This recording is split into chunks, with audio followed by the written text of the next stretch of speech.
Oh, Dr. Karim. Hello there, Larry. How How are are you? you? Good, good. So happy to be here. So grateful that you're doing this for the advanced biogeometry students. I'm happy to be with all of you. It's really a pleasure to meet you all. Good.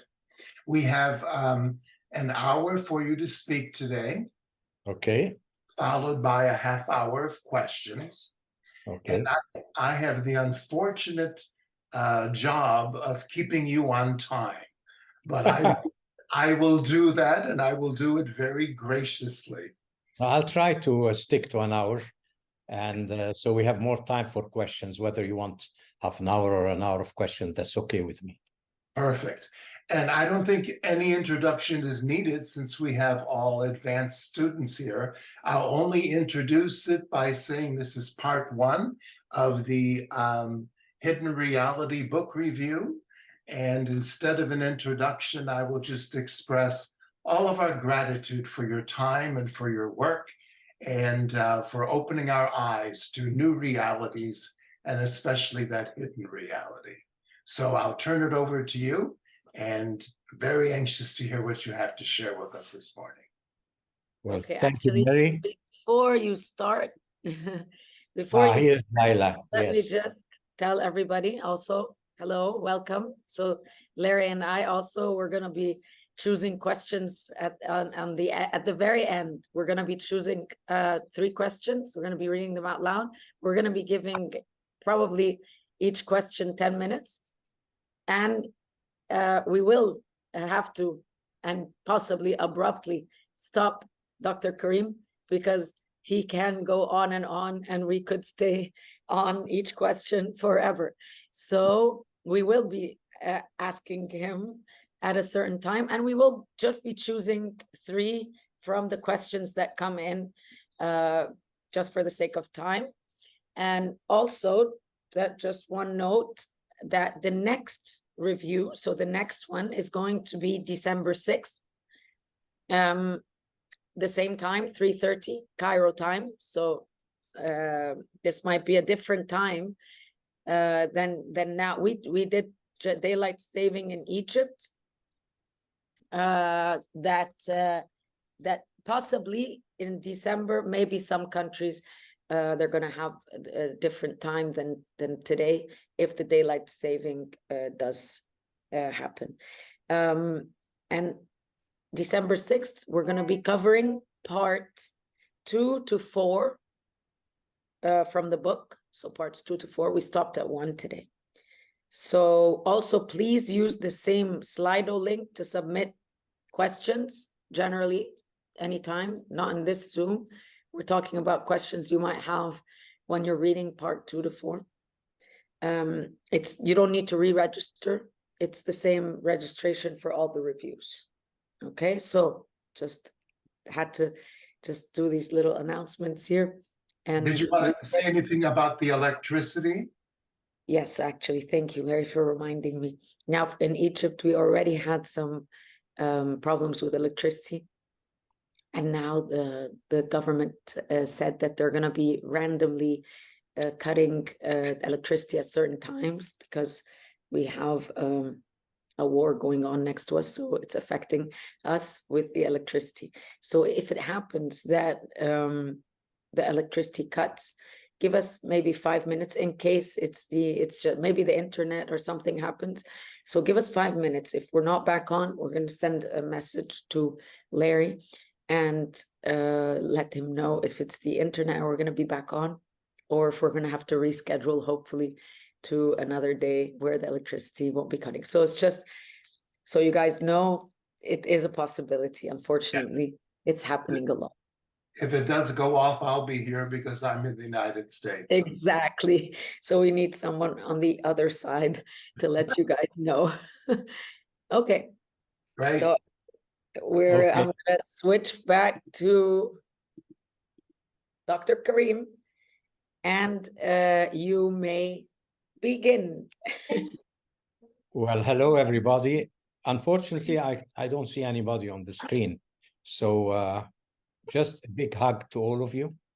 And we we'll start with this book review, but I don't want it to be just a review where I go through the book, because it will take a long time, and it won't give you anything new that's not in the book. I prefer to pick up certain topics, and then we go a bit deeper in those topics that I think will help us understand the other topics in the book. So I'll start with, let's say, just as a warm-up, you know, to get ready. I'll go to page 7 in the book. 7 is actually number related to motion, you know, motion from here upwards, from upwards to us and all that. So there is, here on page 7, there are about 8-9 lines that actually express a lot of what is in the book. So I'll start with them. So it says here, a scientific journey from eternal Egypt into the Golden Age. Now, why am I saying eternal Egypt and not ancient Egypt? Because I'm not referring to a historical period of ancient Egypt. I'm referring to a state of being of ancient Egypt, and this state of being is beyond time and space. So it's a state of being that exists at the background of the subconsciousness of humanity. It's in there. It's an existing, everlasting state. And because the sciences of ancient Egypt were sciences that dealt with the hidden reality we deal with. They deal with all the levels beyond our perception. They deal with the laws of nature. They deal with life force. And in this aspect, they are timeless. So the sciences of ancient Egypt are not sciences that you can learn.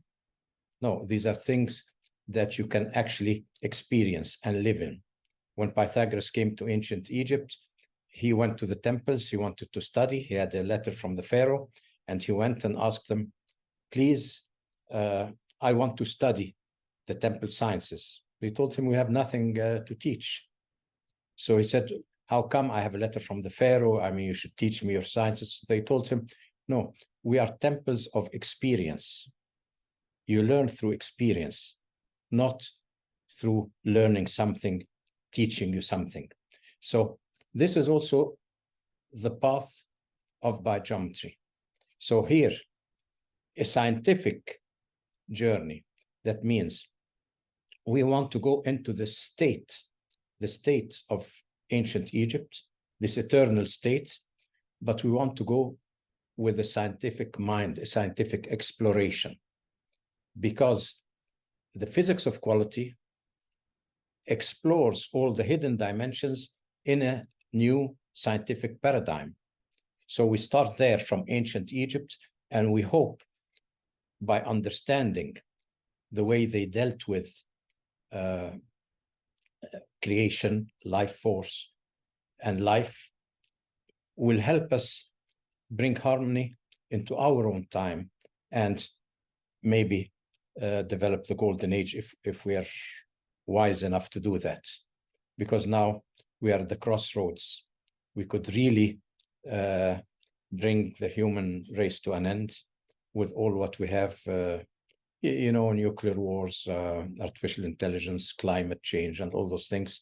So we are at a critical point, but we can still divert it and go to the golden age. And that's what our role is. Our main role is to lead this new path. Then I go a step further and say, with the path of divine unity.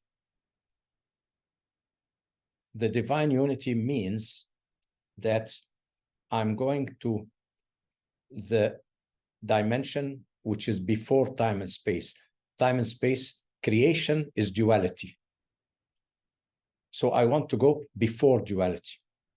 I want to go into the original zero state. the original unity.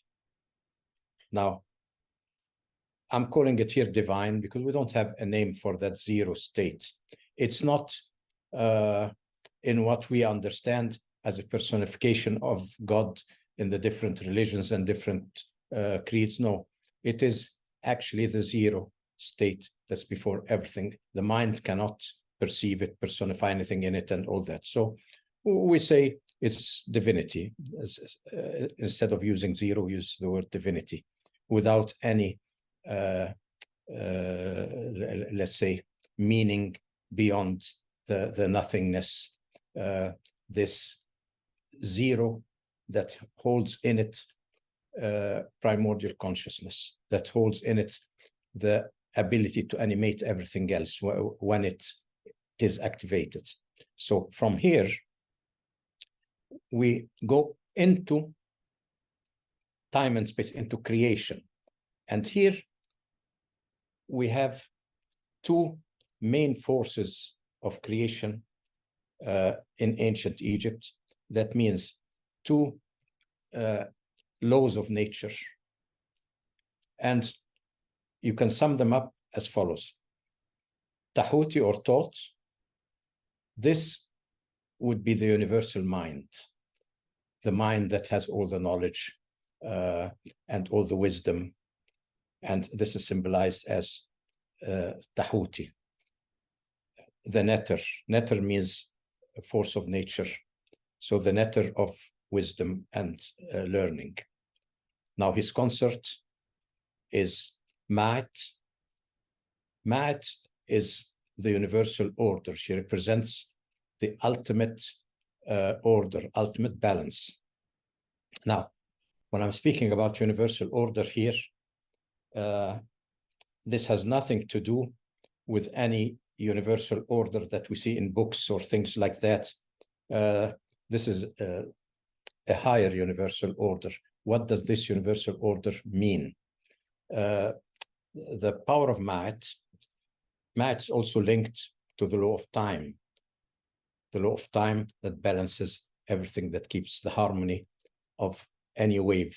It keeps it through the activation of the central point into an axis, and then the wave actually forms around this axis, controlled by the law of time.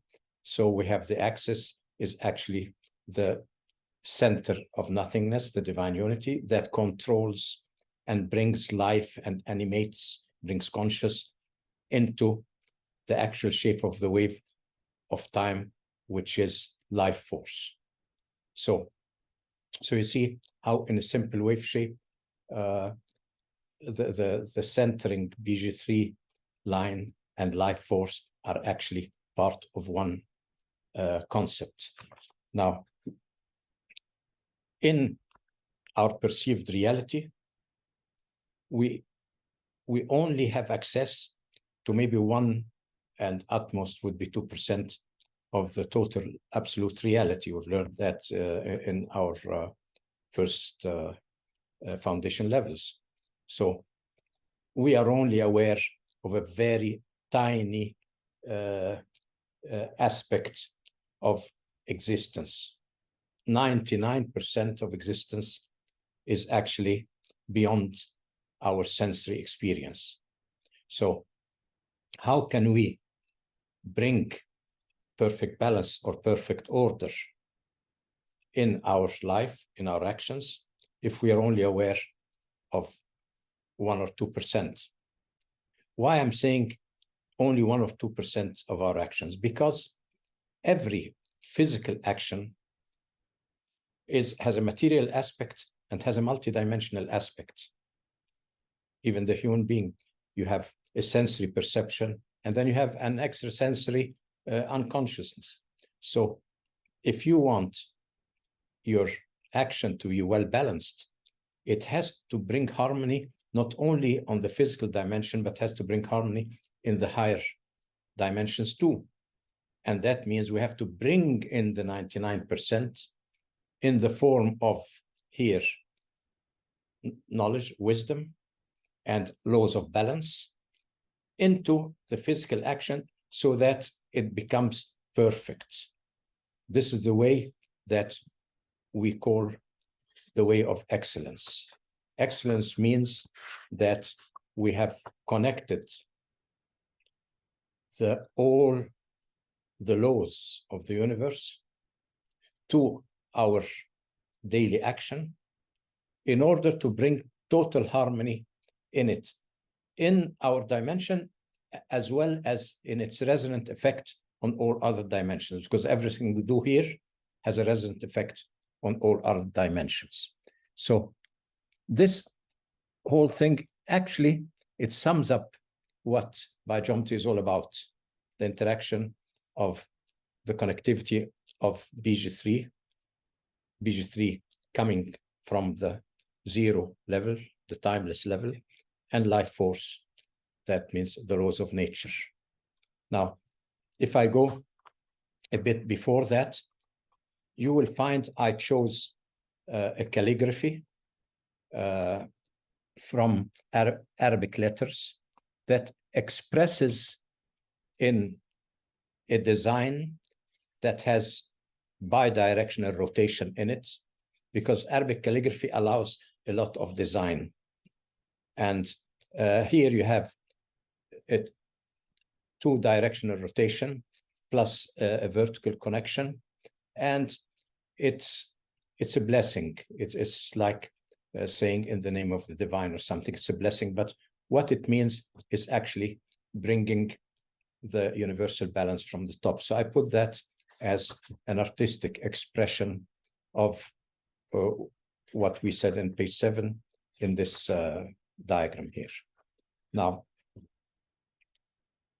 let us go a bit deeper into what we are calling hidden reality.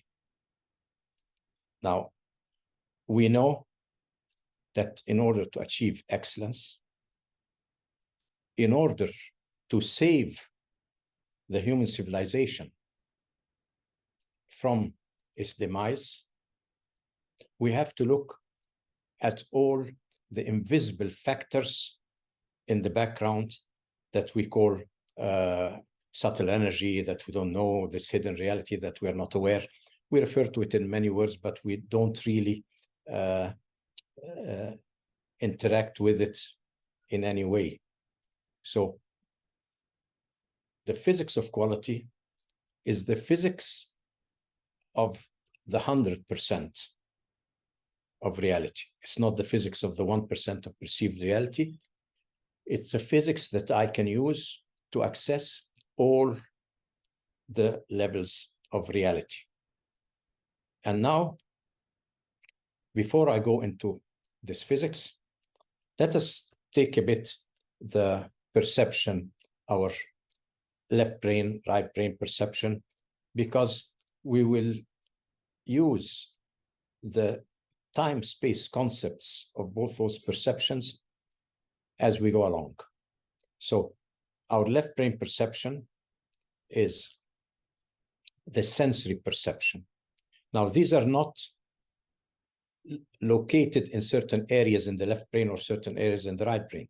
These are modes of perception that are referred to right and left because one activates more this direction and the other activates more in this direction. So now the left brain perception is governed by the senses. So you have your senses interact with 1% or slightly more than that of reality. They go in the brain, and then you create your perceived reality. That means that the sensory information forms your database. So our soul, the one we connect to mostly, is actually the sensory soul. It's the sensory soul that is created by information from the senses and lives as long as the senses are alive.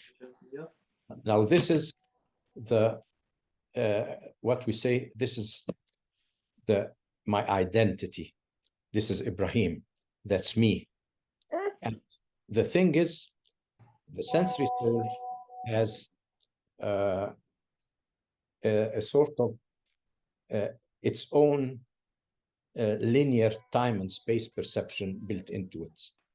So we see only an aspect of time and space. And this aspect is just a linear aspect of time space. Time space is not linear. Imagine time space, I mean, the original pulse of creation is just a pulse like a light that pulsates out and in. So it pulsates in all directions. So time and space are actually multidimensional. They go in all directions. But our sensory perception of 1% takes only one of the axes coming from this bulb, one axis like this, as it goes in and out. And from this axis, we become aware of the motion of time and space. Now, our mental awareness will only be aware of the projection of time, the motion, the linear motion of time outwards or forwards. The other aspect of the inner motion, this is felt with what we call the heart consciousness or our emotional aspects. So we are aware of a certain direction of time. Now, this makes us understand everything in our life through this linearity. And this linearity means that the major law would be cause and effect, action and reaction, because there's a linear motion. Now, okay, this is very good, cause and effect, action, reaction. And although this law acts only in the perceived reality, we have a problem when we try to use those laws to understand transcendental realities. For example, things about the other dimension, about life and death, about incarnation, about whatever happens in the 99%. We cannot access its volatile, multidimensional time and space. So how do we perceive anything from there? We have to translate, bring it into our daily consciousness. We have to translate, give it time and space coordinates. If we don't give it linear time-space coordinates, we will never understand them. So we give it linear time-space coordinates. And then we sort of take this information after giving its coordinates and associate it with the information in our database. That means our cultural makeup. And by associating this time and space information with the cultural makeup, we get the total picture in a personified manner, because the left brain can only personify things. So we have to personify the information. And when personifying it, we actually apply the law of cause and effect to it. So actually what we have is really a very, very limited translation on what really happens in the 99%. And it is a very limited translation. It works well in our physical dimension, but if you try to understand life after death or reincarnation or whatever, or even astral projection, things belonging to the other side, you're only understanding them in a very limited way. So you apply cause and effect to them when it doesn't exist. You apply reward and guilt to reincarnation when those things only exist in time and space, in linear time and space. So this is good and well, because we have to understand things in our way of thinking. But we can't apply our 1% of knowledge that we have here to understand the total reality. And that is why we have the physics of quality, and it is a science that goes beyond the sensory perception. So it goes beyond cause and effects.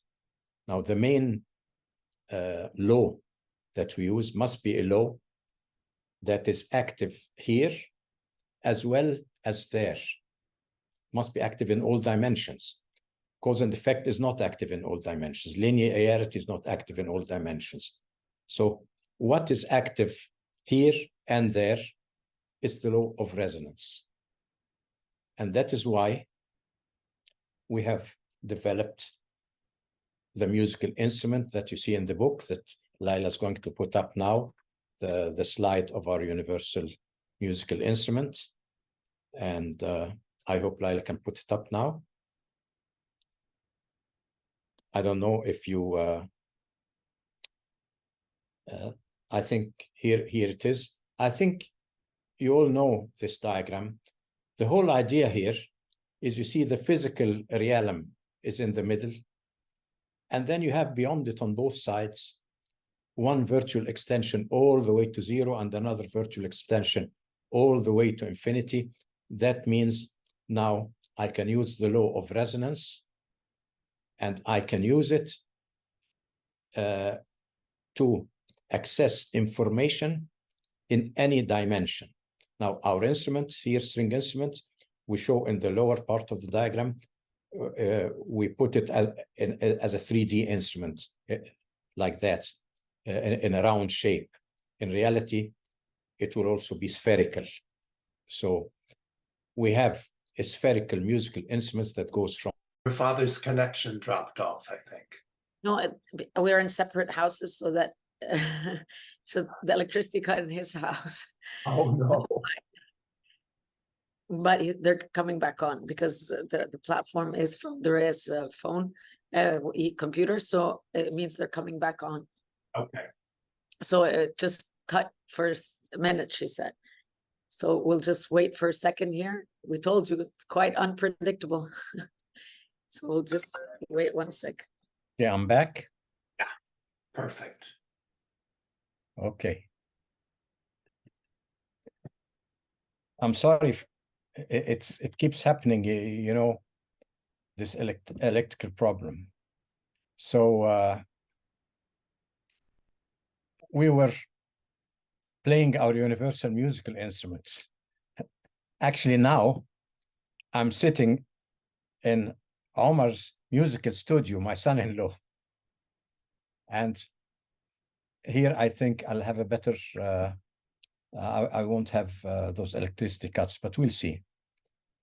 So we now have a musical instrument on which a physics of quality is based, that we can use the law of resonance to go into all the timeless levels that exists in our subconscious part, our right brain dimension.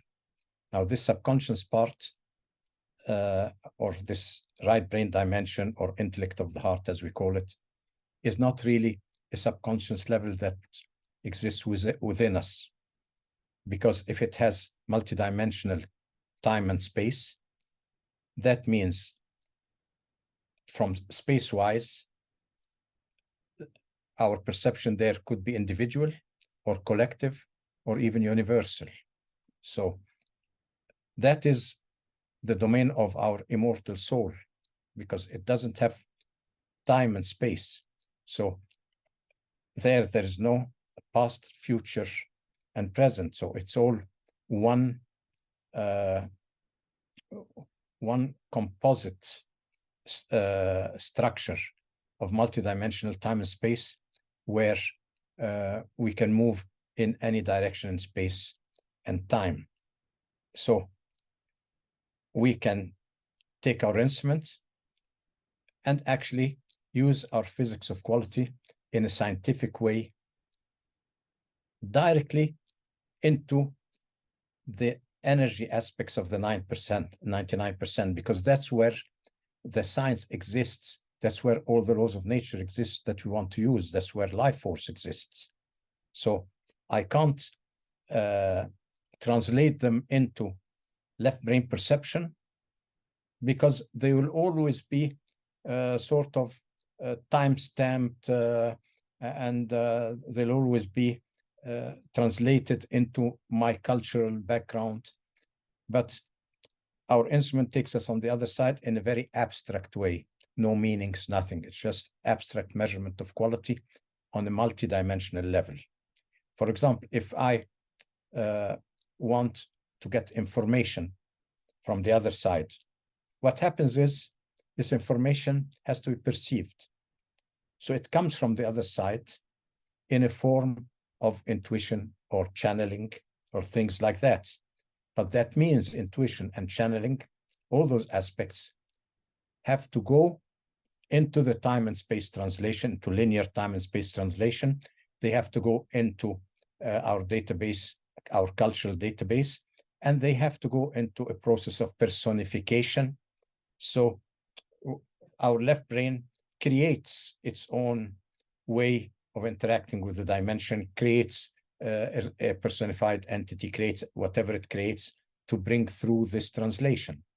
But we don't want this confinement into left brain perception. So we use our instruments in an abstract way, directly with the laws of nature, directly with life force. That's what biogeometry is all about. So let us go and follow the path of life force in our body, because biogeometry, geometry is measurement of the earth, bio is life force.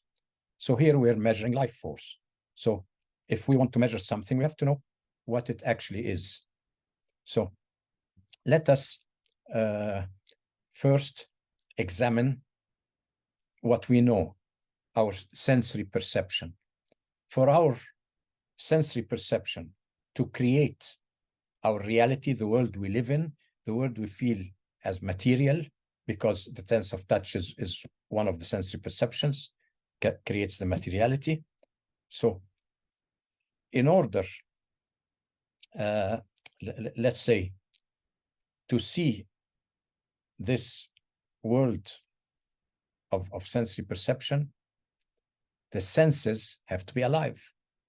If the senses are not working, my whole world crumbles, because the brain takes information from the senses, project it outside. So my whole world will crumble if the senses are not there. But for the senses to work, blood must reach the brain. If blood doesn't reach the brain, no senses, nothing. I'm not here. The world is not here. I disappear and the world disappears. But actually, for blood to reach the brain means there must be life before this level. There must be a living body with functioning organs that send the blood to the brain. So what we have here, this sort of consciousness of our perceived reality, is a secondary state, not a primary one. It's secondary state. The primary one is a living body. So actually, the life force running the organs of the body precedes the world that we see, that we live in. So this life force must be on an extrasensory level before the creation of the senses, or before the functioning of the senses. So we have now life force on an unconscious level that fuels our daily consciousness.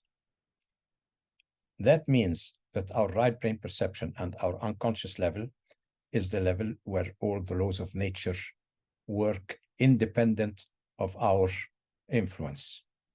This is the level, subconscious level is a level that is part of the universe, because the way the organs work on an extrasensory level means they work on individual basis, on collective basis, on universal basis. So imagine that every organ in your body to function, your heartbeat and all that, has aspects from the whole universe working in it. So every organ of the body, when it's working, is part of the whole universe. It isn't life force is something, it's a universal thing.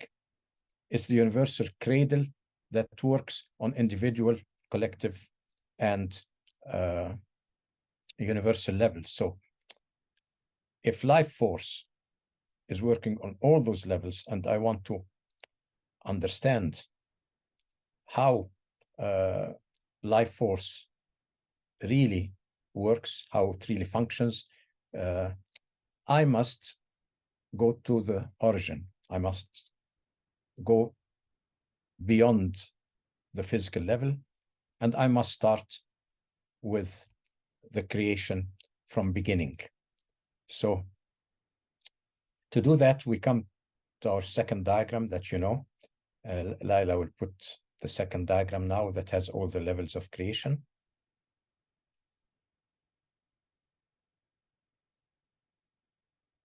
So now, in order, look at this diagram. In order to trace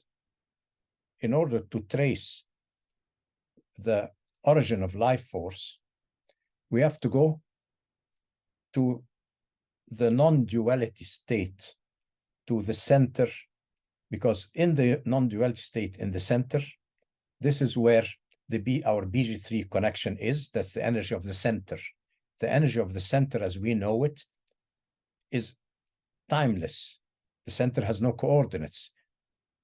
So that means that the center of a circle will not be in any dimension we know. It will be on a higher dimension. So the center here is in a non-dualistic level, and that is what we access as the BG3 quality. It's the quality, the centering quality coming from that level. Now, what does this mean, this centering quality? The word, the centering quality is just one of the attributes of this level. The main attribute of this level, this is the 0 level. This is where you have the dormant or inactive consciousness. To us, it is inactive, but in reality, it has the total inactivity of 0 and the full activity of infinity. So it's a consciousness that is there, but it has not been activated in time and space. But this consciousness has the animating principle in it. That means it has the life-giving quality to everything. And so that's why we go to the level of non-duality, and we call it the level of divinity. That's up there. Now, this consciousness sort of comes down into creation. For it to come down into creation, that means from 0 to duality. Now, there's a problem, because if something comes from 0 into a duality, it creates a duality. Duality, by definition, is an unstable state. Duality is always unstable, because duality is just if you throw a stone in water, it creates a wave for some time and then it dissipates again into nothingness. So duality it means that we have two opposites. They either touch each other, they cancel each other, or go away. There's nothing in there. So there must be a law that acts on duality to form complementarity out of duality. That means between the 0 level and the duality of creation, we have to put a level of laws, because creation or duality cannot start in a void, and it will have chaos that will end very quickly, and there will be no duality. So to give it sustainability, to give it balance and all that, before duality starts, we have to have a set of laws that govern the emergence of duality. And those set of laws, the most important one, you have the law of time, and then you have all the other laws that govern reality, all the laws of nature. But the law of time is the mastering law because it governs the pulse itself. Now, the pulse itself does not start with the law of time. The pulse itself starts with the consciousness activating itself. When consciousness is activated, the law of time takes over this activation. So the animation process comes out in a harmoniously balanced motion. So the law of time is actually at the same time the law that creates motion. So the law of time is the origin of geometry. It's the origin of geometrical shapes, because motion here, we mean balanced motion, not just any motion. It will not lead us anywhere. It has to be balanced motion. So whether the motion is a spiraling effect or a circular effect, it has to be balanced in a way. But there is something that we must know, that all the laws that govern duality have a certain aspect of rotation in them. So balance comes into them in a form of rotation, because you have the center, the BG3 center that animates everything. So any center to animate things means center creating geometrical motions. So there is animation here. Now, once we have the laws and we have the animating principle, we have what we call the first aspect, or the first emergence of duality. And this is in this pulse, the pulse of duality that we call the cycon. It's actually the center is a centering principle from the non-duality level, like a drop emerging from the ocean. This drop that emerges from the ocean creates a pulse, and the law of time gives shape, geometrical shape to this pulse. So we get what we call the cycon, but here there's something. The law of pulse means it starts from a center, pulsates, and come back. But at the center, we have the drop that is from beyond time and space. So actually, when the pulse is created, it is the drop itself that is equally the center and expands to be the periphery and comes back in the center. That means the activity, the dual activity of the pulse, like two springs coming out in all directions, coming back in, happens within a timeless container that is equally the center and the container of everything. So we have those pulsating cycons, the first particles in creation, and the pulsating cycons are actually, they have like springs coming out. So, and then in, if you pull spring out and in multidimensionally, you have the cycon. This spring-like torsion goes out on 8 levels. 8 levels are important here because they relate directly to life force. I will go into those things when we come to the chapter about the cycle. I'm just giving the general concept here. And then through this outgoing thing, movement, we have all the archetype of all forces of radiation. And through the compression movement, when it goes back, we have all the forces of attraction. So in this original pulse are all the forces and all the laws of the universe are within this pulse. The universal mind exists in this pulse as part of the radiating effect. And also it is interacting with the inward motion, because one motion alone will not create mind. Mind has to have a dualistic way of seeing things. So mind, there is the motion going out and there is the motion going in. That means that this is the gives the mind the ability of self-reflection. So in this pulse, we have the creation of the universal mind with the duality of creation, imagination, and self-reflection. And in this, within this mind, we have the central animation of it. So everything in creation is animated by this, what we call the Zeron center. So every thought and every emotion, they are alive, they're living entities. So there is nothing in the universe that's not living. So we have the main container, which is beyond time and space. This is the main container of everything. Everything is within it.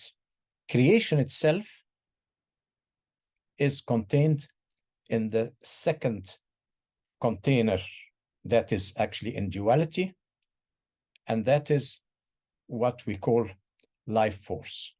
So life force is the stage that emerges from non-duality into duality, on which everything in creation manifests. So everything in creation is just a form being created out of life force. So life force is actually the material from which everything in creation is created. So that means everything is alive. Everything contains consciousness, contains divine consciousness. Now, this background state of life force is actually, it looks stable. We don't see much energetic aspects in it. But if we look at the cycon itself, the cycon pulse, and imagine myriads, endless pulsating cycons like that. And now each cycon pulse with the law of resonance will create pulses along our instrument from 0 to infinity. That means the pulses of the universe are on every level, from the tiniest to the largest. The life of the universe itself, it's born and dies, is a pulse. My life is a pulse. Every cell is a pulse. Every second is a pulse. So they are embedded, a hierarchy of embedded pulses. That's what the Hermetics called what's below and is like what's above, because they are all pulses. But if you have pulses, multi-level pulses, pulsating at a very, very, very high speed, the result will be like a stable state. It is highly energetic inside it, but it appears as a stable state. Like the table in front of me is actually made of atoms moving and things are moving inside it, but they appear as solid matter. So subtle energy appears to us as nothing. It's just a state of nothingness. That's why modern science, they said it's a void. There's nothing there. Because on the surface, it's seemingly inert. But in reality, the thing that moves all motion in creation is life force. It has endless energy possibilities. Imagine on Earth, every living species moving, growing, evolution, everything that's happening is actually through the energy aspects of life force. Now, what rotates the Earth, what rotates the planets, the whole universe is actually fueled by this life force.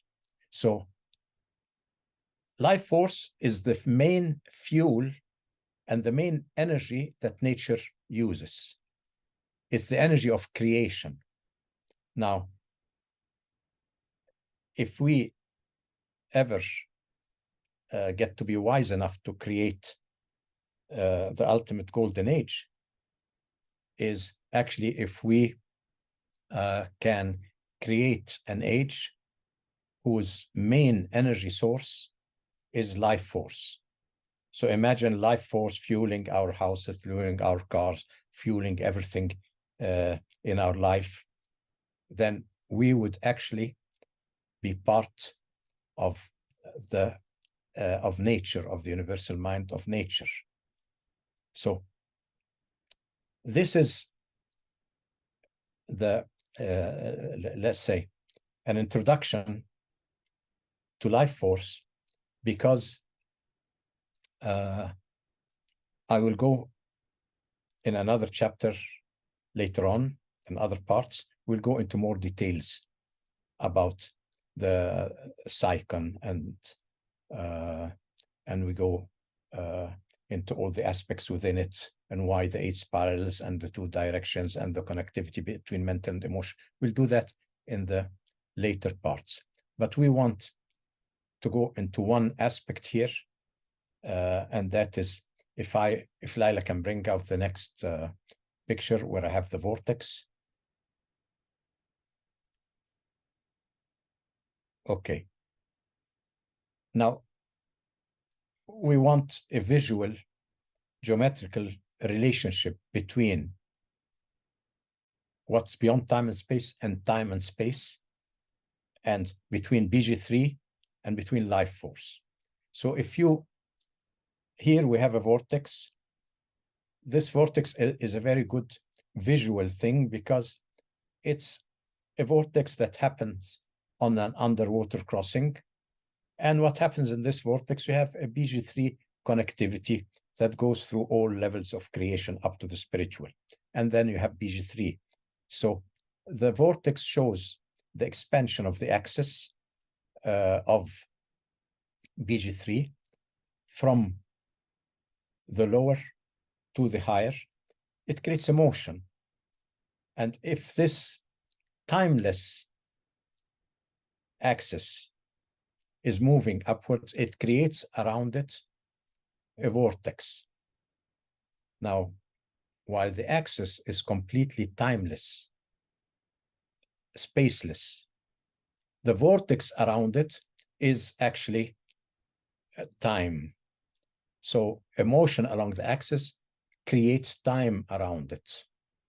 And time has one anti-clockwise rotation here, and then it has an inner clockwise rotation coming down.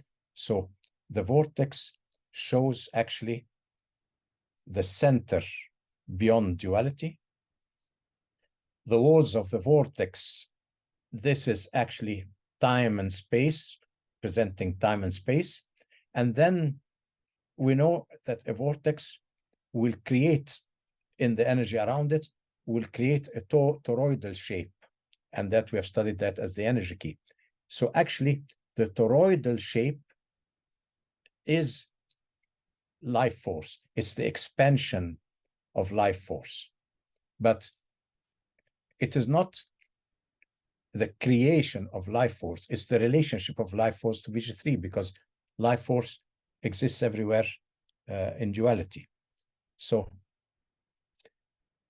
with this, we mean that there is a relationship between BG3 and life force. BG3 is the animating, life-giving center of life force.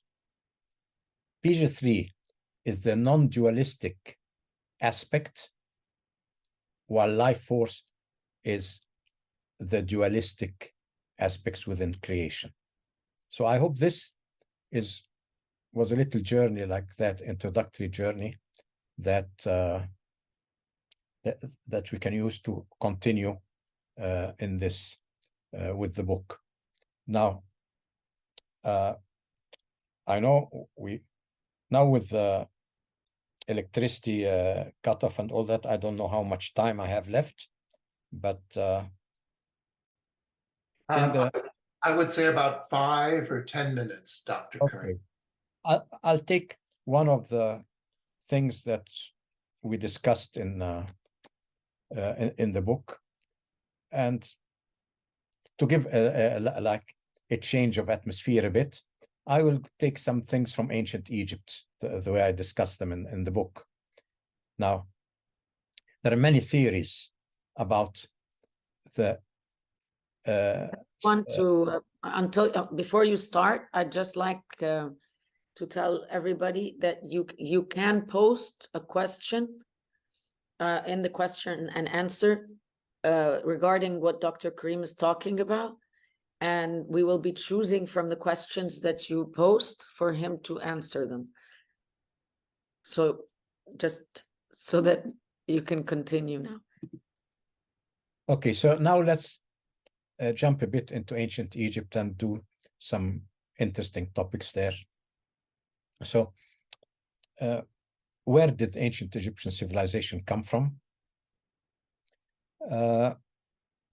Some people think it could be Atlantis, because Plato said that Atlanteans came to Egypt or to Europe about 9000 BC. Okay, this is one theory. Some others say it's aliens who built the pyramids and all those stories. But all those stories are undocumented. Now, if we want to really know the origin of ancient Egypt, well, let's go to the documented ancient Egyptian, let's say, chronologies.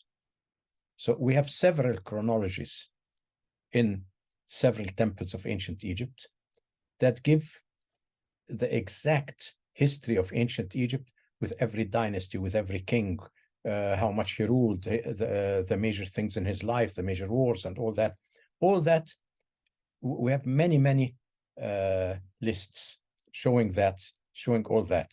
So if we take the most famous list, the one I spoke about in the book, and that is the chronologies of the priest Maniton. The priest Maniton, he put the actual chronologies that Egyptologists use today.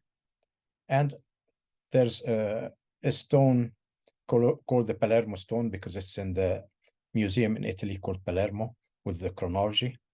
Now, the chronology gives all the dynasties of ancient Egypt. That's where we know every king from the first dynasty, how much he ruled, and so on, until the New Kingdom. He divides that into 3 kingdoms, the Old Kingdom, Middle Kingdom, and New Kingdom. The problem here is, when we look at ancient Egypt, starting from the Old Kingdom, we feel that many things cannot have started there. I mean, there is no development. There is nothing. Things have to have started at the top completely. So we find 3000 BC. We find them doing brain operations, removing brain tumors, something everyday thing that we only learned to do about 30, 40 years ago now. There are things that they have done that we can't do today, or maybe we'll be able to do tomorrow. An example of this would be, for example, when we remove cataracts. Usually today, we remove the cataracts and place artificial lenses. Now, the ancient Egyptians from 3500 BC, we have records on how they treated cataracts. They actually went to the lenses that were becoming a bit brittle and have some cataracts under them, and they pushed the lens about 1 millimeter back into the liquid of the eye. So to give it sort of, to make it more malleable. So they push both lenses back into the eye, clean the cataracts, and the patient would be perfect after that with his original lenses. And most of those patients could see perfectly afterwards. If the patient became blind when they pushed the lenses inside, they wouldn't have repeated this procedure for thousands of years. But the fact that they did it for thousands of years means it was successful. So things like that we haven't even discovered today. So we ask ourselves, where did the ancient Egyptian civilization come from? Now we look again at the chronology of Manetone, and we see that before the first dynasty, he refers to king lists that go back to 12,000 years. He calls that the age of the Netero. No, I mean, sorry, the age of the Shamsuhor, 12,000 years, called Shamsuhor, and then 23,000 years, age of the Netero. So we have here about over 40,000 years of two civilizations, Netero and Shamsuhor. And the thing is, these civilizations, he lists the name of every king, how many years he ruled, and exactly like the other lists. He lists every detail. Now we have a problem there. It's the same list that goes from that time to the new kingdom. So Egyptologists came and said, no, we draw a red line before the old kingdom, before the first dynasty. And we say that those earlier civilizations are mythological. And they're there. The ancient Egyptians tell you these are our grandfathers, this is where we came from. Now, to understand the age of the Shamsuhor and the age of Netero, we have to go to our categorization of the center or the focus of consciousness in the brain. We know, I won't go in details into this because you have it from the books. Primitive man was totally centered in the right brain, like the animals. So he was governed actually by the laws of nature, and his free will was very limited. Then consciousness moved a bit towards the left brain. We have ancient man, where consciousness was nearly in the middle, going into the left brain. And then modern man, when it completely went into the left brain completely. Now, ancient man, this is where ancient Egyptian civilization is.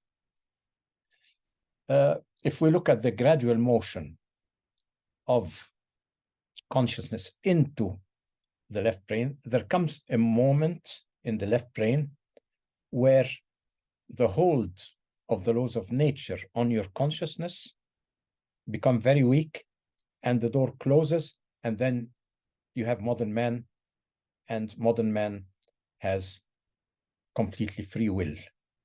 And maybe the emergence of free will is actually the emergence of the Adamic race.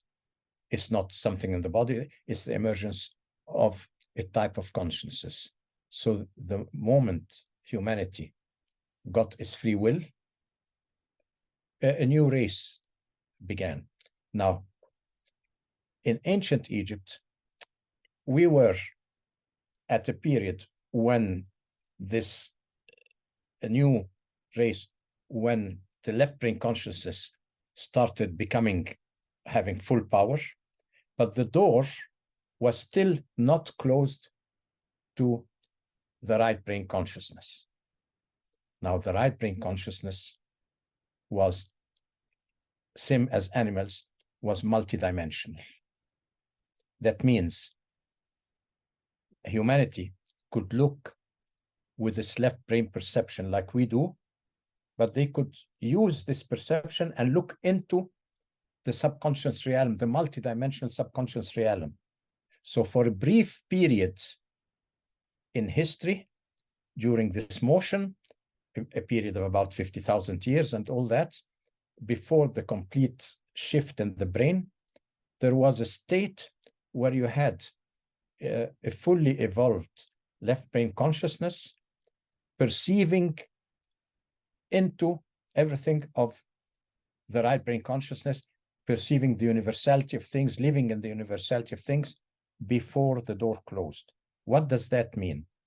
That means that there was at that level a sort of a universal connection. Now, the connection between the people of ancient Egypt to that universal level, or that universal level is timeless and spaceless. So from that universal level, there was some, before it completely split away, a lot of information, a lot of development, that level has no time space. So it has everything from the beginning to the end of scientific development of all species in the universe at the same time. So from that, information came through the doorway that was still open and fed local civilizations. So from one universal civilization that existed multidimensionally, that means they could move to all planets, they could go everywhere, they could move in time and space. And from this, information seeped into our dimension, and then it became localized. Ancient Egypt, ancient Sumeria, Atlantis, and all that. So all those civilizations are actually legacies of one unified civilization in the universe that was still connected in a way to our, let's say, earthly civilization that we say. So that's why when we say ancient Egypt is a legacy, Atlantis is a legacy, or Sumeria is a legacy, they are legacies of one multidimensional, universal civilization. In that civilization, all the species from all the different planets, from different dimensions and all that interacted together. They lived in one harmonious unity in the universe. And that is why we found that a lot of this information was there and a lot of this interaction was there until the day the door closed completely. When the door closed completely, we lost all this great civilization, became part of the unconscious levels. Now it exists